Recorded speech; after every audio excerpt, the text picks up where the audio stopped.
Hello friends, मैं वीरू चौहान। संयम UPSC में आपका स्वागत है।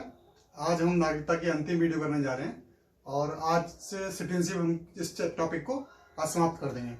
तो आज कुछ ज़्यादा खास नहीं है, बस जो अमेंडमेंट हुए हैं 1950 से 1955 वाले अधिनियम में उसको हम पढ़ेंगे। तो हम पहले शुरुआत करते हैं। पहले बता देना चाहता हूँ, ये भारतीय नागरिकता अधिनियम 1955 लिखा हुआ है।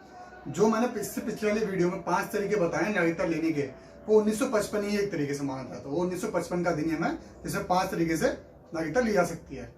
ठीक है, तो इसमें जो मेन तरीके से संशोधन हुआ है वो इसमें हुआ है।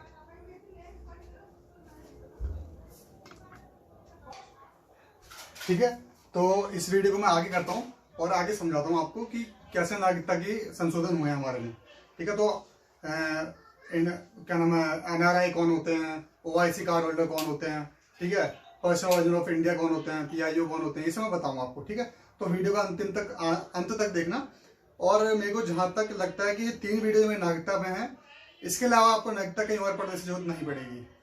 ठीक है, सबसे बड़ी बात यह है कि आप इन 3 वीडियो को देखेंगे तो आपका नागरिकता का टॉपिक प्री मेंस के लिए दोनों के लिए क्लियर हो जाएगा। अगर आपको लगता है फिर भी थोड़ा ज्यादा पढ़ना है, कुछ एक्स्ट्रा पढ़ना है, तो इन तीनों वीडियो को आत्मसात करने के बाद, तीनों वीडियो को ढंग से पढ़ने के बाद, उसके बाद ही आप आगे चालू करना।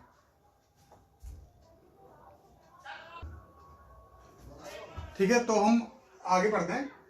नागरिकता से संबंधित आयाम जो भी जितने विभिन्न पहलू हैं उसी में होते हैं। हमारा जो मेन फोकस होगा 1955 होगा, क्योंकि इसी में संशोधन कर करके आगे चीजों को एक्सप्लेन किया गया है। ठीक है, तो सबसे पहले क्या होगा, हमने व्यक्तियों को कैसा बांटा था, मैंने पहले ही पढ़ाया। व्यक्ति कैसे होते हैं, नागरिक होते हैं और विदेशी होते हैं। नागरिक जो अपने देश के रहते हैं, ठीक है, एक होते हैं विदेशी जो विदेश से आए होते हैं। अब विदेशियों में 2 कैटेगरी होते हैं, एक जो भारतीय मूल के विदेशी होते हैं और दूसरे जो होते हैं सामान्य विदेशी। सामान्य विदेशी मतलब जो प्योर विदेशी होते हैं, जो दूसरे देशों के होते हैं। और भारतीय मूल के विदेशी मतलब जो इंडिया से वहां गए हों तो उनको भारतीय मूल के विदेशी कहा जाएगा।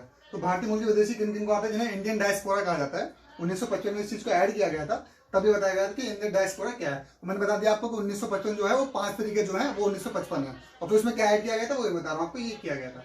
भारतीय मूल के वे विदेशी जिनके पूर्वज कम से कम 4 पीढ़ी पहले भारत से जा चुके थे। 4 पीढ़ी मतलब क्या होता है, जैसे दादा हो गए, ठीक है, पिताजी हो गए, ठीक है, और पौत्र हो गया। ठीक,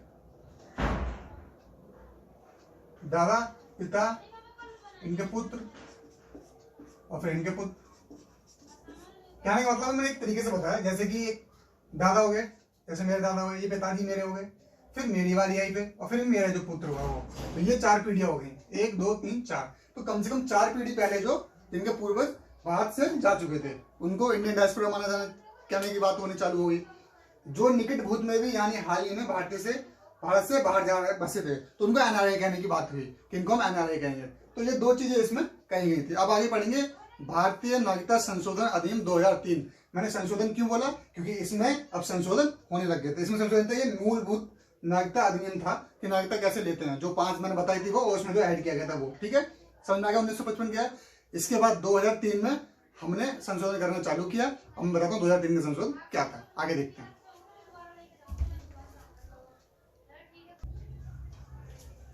ठीक है, अब इसके बाद पढ़ते हैं भारतीय नागरिकता संशोधन अधिनियम 2003। कहने का मतलब भारतीय नागरिकता अधिनियम 1955 में जो संशोधन हुआ उसे बोला गया भारतीय नागरिकता संशोधन अधिनियम 2003। ठीक है, इंडियन सिटीजन अमेंडमेंट एक्ट 2003। तो इसमें क्या है, पीआईओ का कॉन्सेप्ट आया, person of Indian origin. PIO मतलब, पीआईओ जो है इसका मतलब जो होगा वो मैं यहां लिख देता हूं। ठीक है, पर्सन्स ऑफ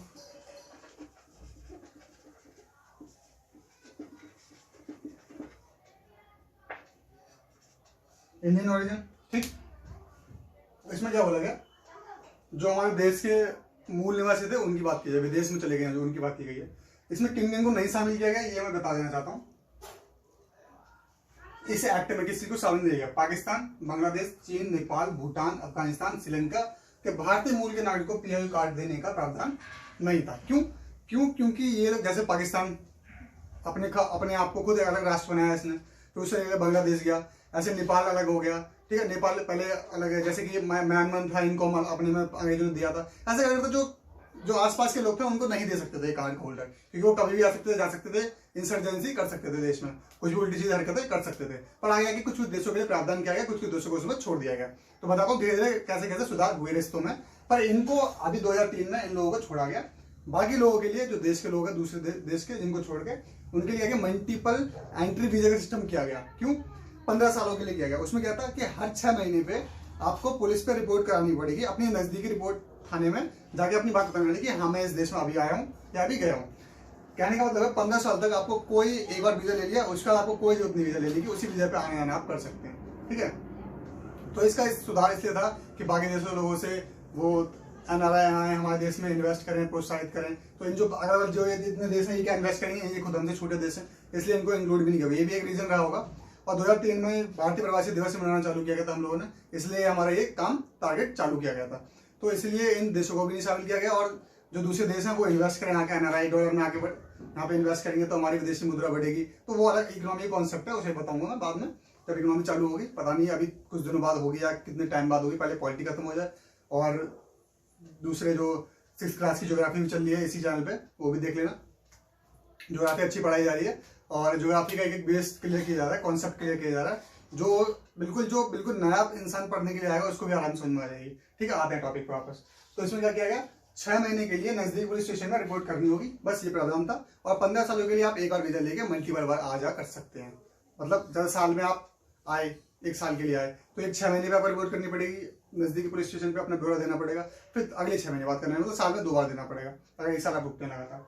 तो इन्हें कहा पर्सन ऑफ इंडियन ओरिजिन, ये हमारे उनके लिए आसान किया गया ताकि उनको दिक्कत ना हो, जितनी बार बार आए वीजा लेना पड़े उन्हें, फिर जाके इन चीजों में पड़े, फिर कभी कभी कैंसिल भी हो जाता है। तो इसलिए टूरिज्म पे फर्क पड़ता है। लोग जो बाहर के होते हैं वही सोचते हैं हम निकले इस देश से ही, हमसे ऐसा बिहेवियर किया जा रहा है, इसलिए इनको इस चीज को बिगाड़ना। इसलिए सरकार ने सोचा कि इस पहल को किया जाए और आगे बढ़ाया जाए ताकि लोगों का आवागमन ज्यादा हो, लोगों में टूरिज्म बढ़े, देश आगे जाए, उन्नति भी हो, एनआरआई अपने डॉलर्स भेजें, देश में तरक्की हो। ठीक है, तो ये भी रीजन रहा है।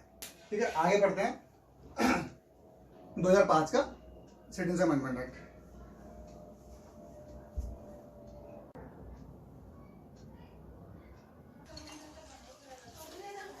ठीक है, अब करते हैं भारतीय नागरिकता संशोधन अधिनियम 2005। तो ये अब 2003 के बाद संशोधन जो हुआ वो 2005 में होगा। अब इसमें क्या कॉन्सेप्ट लाया गया, पहले PIO का कॉन्सेप्ट था, पर्सन ऑफ इंडियन ओरिजिन। अब इसमें OIC का कॉन्सेप्ट लाया गया, ओवरसीज सिटीजन्स ऑफ इंडिया। ठीक है, अब पाकिस्तान बांग्लादेश को छोड़कर इन 2 देशों को छोड़ा गया। इसमें PIO में क्या, बहुत सारे अफगानिस्तान, नेपाल, भूटान, इन सबको छोड़ा गया। पाकिस्तान बांग्लादेश, इसमें क्या है, पाकिस्तान बांग्लादेश को छोड़कर सबको OCI कार्ड देने का प्रावधान किया गया। जितने जो भी थे इसमें सबको OCI कार्ड देने होंगे। इसमें क्या क्या नियम और इनके लिए अच्छा किया गया था, जो इनको सुविधाजनक हो जाए, जो जितने भी लोग थे, जो विदेशी लोग थे, इन 2 देशों को छोड़ के कौन कौन से देश थे इनको सुविधाजनक हो जाए कि तावरण बढ़ाते हुए रोक टोक आ सकते हैं। आपको कोई वीजा की जरूरत भी नहीं पड़ेगी। पता है, OCI कार्ड धारकों को वीजा की आवश्यकता नहीं रही थी फिर। ठीक है, पुलिस स्टेशन में भी रिपोर्ट करने की जरूरत नहीं पड़ेगी इनको, 6 महीने में करनी पड़ती है, वो भी नहीं करेगी। उच्च शैक्षणिक संस्थानों में दाखिले के संदर्भ में सीटें आरक्षित होगी, सीटें भी इनके लिए आरक्षित कर देगी, आगे पढ़ो, यहाँ पे रहो। ठीक है, इन सब चीजों के लिए। और इनके द्वारा जो निवेश, जो एनआरआईज होते हैं, जो पैसा इन्वेस्ट करते हैं इंडिया में, उनको सुरक्षा प्रदान करने के लिए भी प्रावधान किया गया है। इसमें ऐसा बोला गया कि आप जो भी चीज हमारे देश के लिए, मतलब आप हमारे देश के लिए एक बहुमूल्य इंसान है। जैसे हमारे देश से आप निकल गए हैं, पर हमारे लिए बहुत आप मूल्यवान हैं। और अगर आपको ये लगता है कि आपकी जड़ें हिंदुस्तान से जुड़ी हुई हैं, तो आपको हिंदुस्तान में इन्वेस्ट करना चाहिए, हिंदुस्तान को बढ़ाना चाहिए, हिंदुस्तान को आगे करना चाहिए, क्योंकि आपके पूर्वजों का पहला देश रहा होगा। तो सरकार का ये एक तरीके से सांस्कृतिक कूटनीति थी एक तरीके से, कि इनको ज्यादा छूट देने के बाद ये अपने देश में, जो पुराना देश था इनका, जो पूर्वजों का देश था, उसमें आगे निवेश करें, लोगों को बढ़ाएं। तो इसलिए कुछ ना कुछ आप देखते हो कि जो अभी संसद में, जैसे अमेरिका में, इंग्लैंड में, इन सब जगहों पे इंडिया के जो इंडिया के जो निवासी होते हैं उनके भी लिए उनको जगह दी जाती है, उनको उच्च संस्थानों पे और इन पे संवैधानिक पदों पर बैठाया जाता है। पर उनका अगर ये चीजें होंगी तो उनका जुड़ाव एकदम से यहाँ पे आएगा और वो इन्वेस्टमेंट को यहाँ पे सोचने के लिए सबसे पहले एक इंडिया को चुनेंगे, क्योंकि ये उनकी जड़ें यहाँ से जुड़ती हैं, इसलिए ये सारी चीजें की जाती थी उनके लिए। ठीक है, उसके बाद और इन 2 देशों के लिए किया गया, क्योंकि ये दोनों देशों ने ये दोनों देश हमसे निकले हुए थे। पाकिस्तान का विघटन हमसे हुआ और बांग्लादेश का पाकिस्तान से हुआ, तो कहना दोनों देश निकल गए हुए थे। तो ये दोनों इस्लामिक कंट्रीज हैं। इन लोगों ने, मतलब इन लोगों के पास की कुछ नहीं है, ना कोई विकास वगैरह ना कुछ, तो ये इसलिए इनको अलग छाड़ के रख दिया गया कि आपको नहीं मिलेगा, आप आएंगे तो यहाँ पे दिक्कत ही दिक्कत देंगे। ठीक है। अब भारतीय नागरिकता संशोधन अधिनियम 2015 PIO प्लस OCI को जोड़ के, मतलब पहले क्या हो गया, PIO और OCI इन दोनों के पास अब कार्ड होने लग गया, जो OCI कार्ड था इन दोनों के पास होने लग गया। अब इन दोनों का नाम बदल के कर दिया OICH, मतलब OICH कर दिया यहाँ पे। और ओवरसीज इंडियन कार्ड होल्डर, इनको हिंदी में बताया तो ओवरसीज मतलब समुद्र पारी है, हिंदी में थोड़ा अलग लगता है इसलिए ओवरसीज लिखते हैं, उसमें भी देवनागरी में लिखते हैं। भारतीय कार्ड, हाँ ठीक है। तो ये चीज इस वाले संविधान संशोधन में किया गया। अब उसके बाद क्या था, 2015 मैंने बता दिया, ये दोनों मैंने बता दिया, 2005 2015। पहला कौन सा था 1955, फिर 2003, फिर 2005, फिर 2015, फिर 2019 में क्या CA सिटीजन अमेंडमेंट एक्ट, जो बहुत विवादों में रहा है, तो मैं उसको अभी बताता हूँ आपको, ठीक है। ठीक है, हाँ इसमें कुछ चीजें बताने को रही थी, मैं अभी बता देता हूँ आपको। इसमें जो जितने भी ये थे OICH वाले थे या OCI वाले थे या PIO वाले थे, इनको जितने भी नागरिक संशोधन हुए हैं उनमें इनको एक चीजें नहीं, कुछ चीजें प्राप्त नहीं थी, जैसे मतदान का अधिकार नहीं था, ठीक, मतदान का अधिकार नहीं था, ठीक है। संवैधानिक पदों पर आसीन होने का अधिकार नहीं था,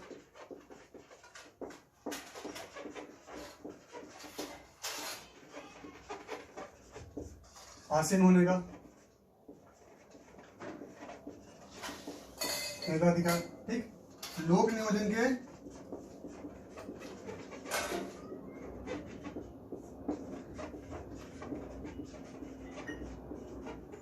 संदर्भ में समता का अधिकार नहीं था,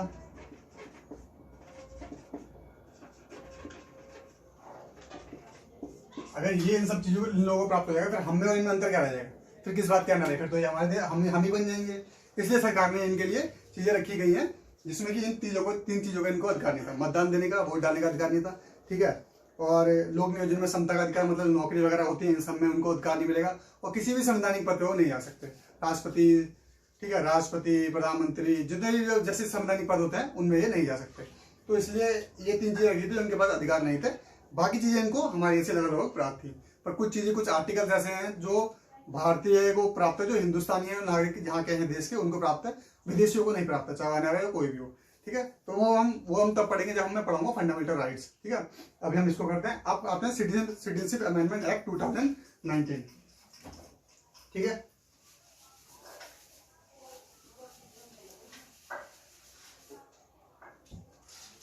अगला है सिटीजनशिप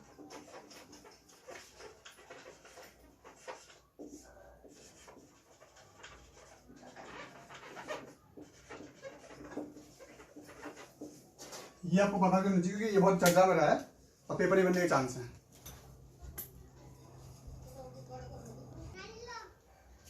ठीक है, इसमें क्या किया गया है, जैसे मैंने बताया था आपको कि देश में 14 साल रहना जरूरी है नागरिकता के लिए, ठीक, 14 साल। और 14 साल को 14 में से 12 आप कह सकते हैं कैसे, आ जाके ज्यादातर टाइम भारत में बिता के 11 साल आपको, फिर वही इनका करिए 12 कैसे तोड़ेंगे, इस 12 को तोड़ेंगे 11 + 1, 11 कैसे आ जा सकते हो, 2-3 महीने में आने जाने कर सकते हो, 2-3 बार आने से करते हो, पर जो 1 साल है ये आपको कंफर्म रहना पड़ेगा, कंफर्म है, ठीक है। पर इनमें क्या कर दिया गया, इस 11 को बढ़ा के इन लोगों के लिए 6 साल कर दिया गया, बस बाकी इनका ये +1 है, ऐसे 7 साल इन्हें रहना पड़ेगा, ठीक है। और इसी कट ऑफ डेट कब तक है, 31 दिसंबर 2014 तक जो भारत में आ गया है, ठीक है, 31 दिसंबर 2014 तक जो भारत में आ गया है उसी को नागरिकता प्राप्त होगी, ठीक है। उसके लिए कानून है, और ये किन किन देशों वालों को लागू नहीं होगा, जिसमें बहुत ज्यादा गर्मा गर्मी हुई है, वो ये था पाकिस्तान,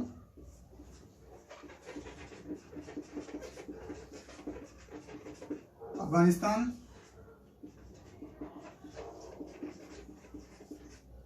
कि जो माइनॉरिटीज हैं,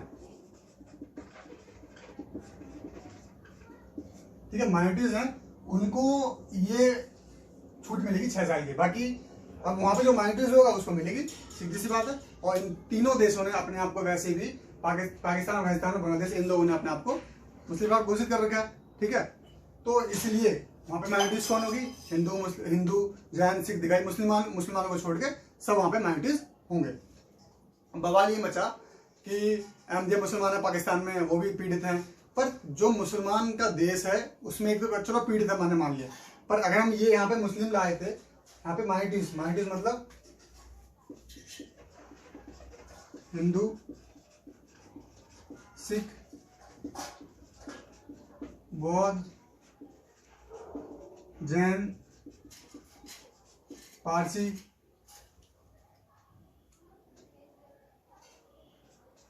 ईसाई,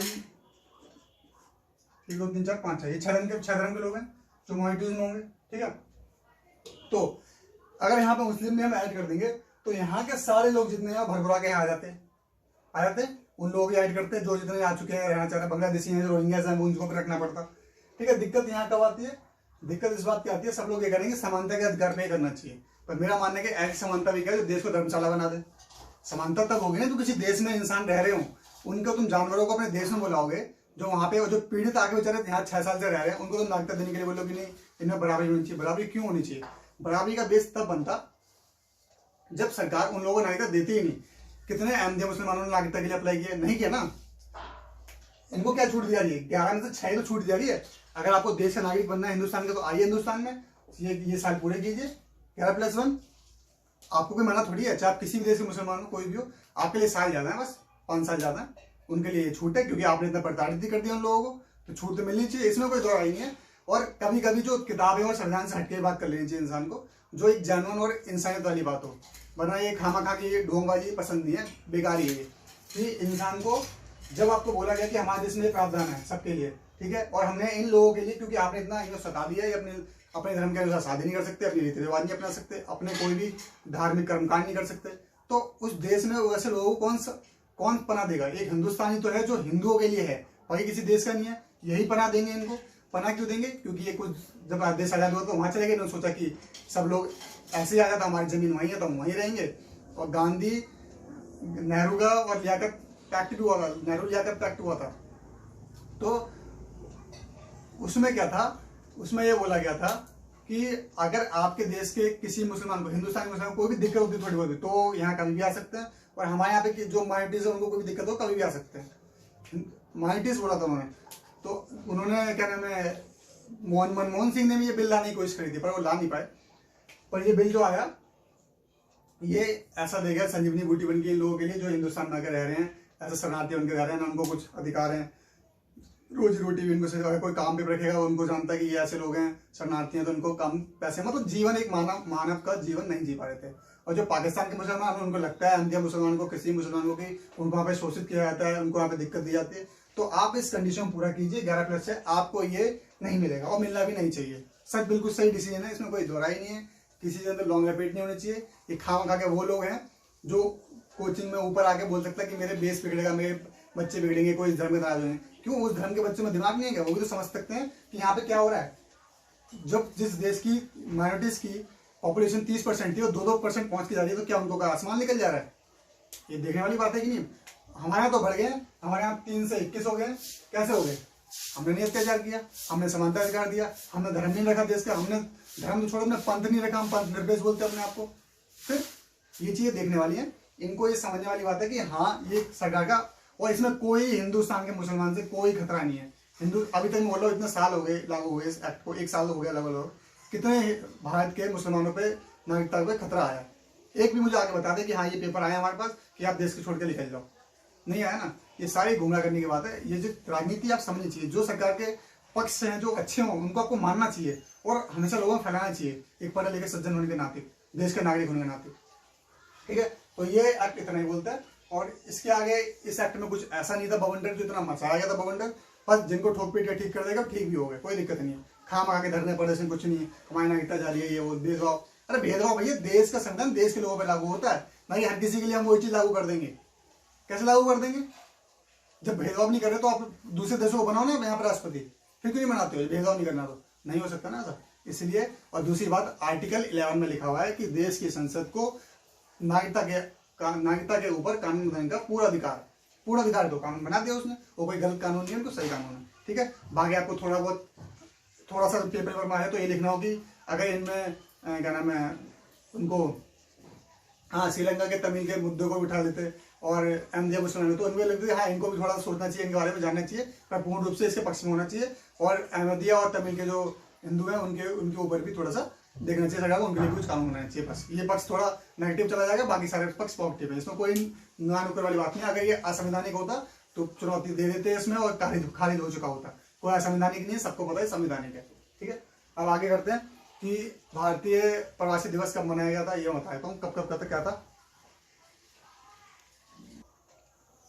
ठीक है, अब आगे क्या है, भारतीय प्रवासी भारतीय दिवस जो मनाया गया था वो लक्ष्मीमल सिंघवी मतलब लक्ष्मीमल सिंघवी कमेटी के अनुशंसा पर मनाया गया था और 9 जनवरी 2003 से शुरू किया गया था। 9 जनवरी क्यों किया गया था, चुना गया दिन, डेट ये चीज नहीं क्यों गई, क्योंकि महात्मा गांधी इस दिन दक्षिण अफ्रीका से भारत लौट के आए थे। ठीक है, ये चीज याद रखना, महात्मा गांधी दक्षिण अफ्रीका से भारत लौट के आए थे 9 जनवरी 2015 को ये चालू हुआ था, मतलब। ठीक है,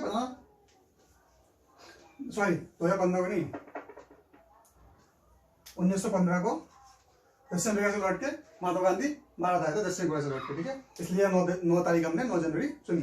अब 9 से 11 मनाने का कब 2005 में कब चालू हुआ, 30 मतलब 9 से लेके 3 दिन तक मनाना जिसको चालू कर दिया गया।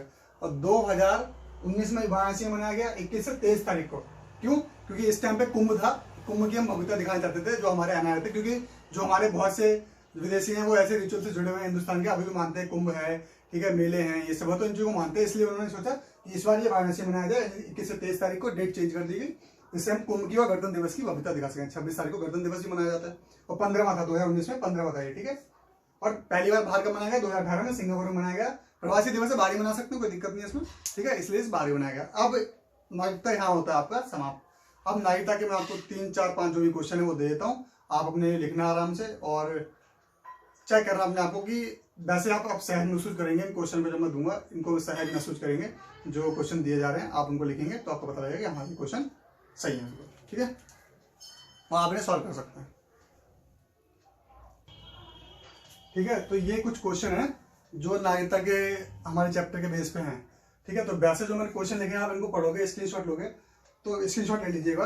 आपको ऐसा लगेगा कि इन क्वेश्चनों में ऐसा कुछ भी नहीं है जो मैंने नहीं पढ़ा है। ठीक है, फिर मैं क्वेश्चन एक बार करके पढ़ के सुना देता हूँ आपको। पहला क्वेश्चन है, भारतीय मूल के श्रमजीवियों जो हमारे प्रवासी हैं के संदर्भ में भारत द्वारा किए जाने वाले प्रयासों का उल्लेख करें। ठीक है, जो भारत ने प्रयास किए हैं, मैंने बता दी इतने OCI, OIC, OPIO ये सब जो है प्रयास किए। ठीक है, क्या क्या वीजा खुली एंट्री, ठीक है, बिना वीजा के आ जा सकता है, पुलिस को कोई उन्हें रिपोर्ट करने की जरूरत नहीं है, उनको शैक्षणिक संस्थानों में उन्हें आरक्षण दिया, ये सब चीजें मैंने बताई सारी वही।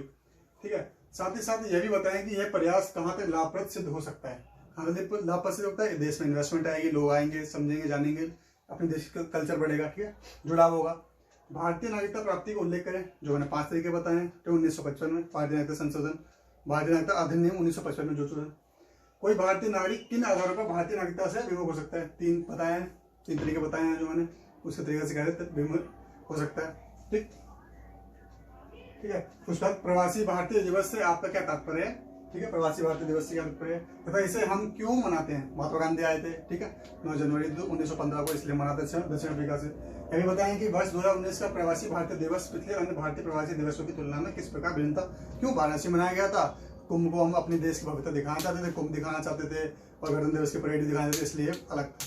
ठीक है, तो आज मैं नागरिकता के अपने टॉपिक को ही समाप्त घोषित करता हूँ और आगे हम ऐसे वीडियो बनाते रहेंगे और आपको पॉलिटी को हम अपने साथ लेके जाएंगे और भी सब्जेक्ट पढ़ाऊंगा और इसी तरीके से मैं पूरा बेस से लेके ऊपर तक आपको लेके जाऊंगा और सारी चीजें मैं क्लियर करके दिखाऊंगा। तो अब आज की वीडियो में समाप्त करते हैं, तब तक के लिए जय हिंद, भारत माता की जय।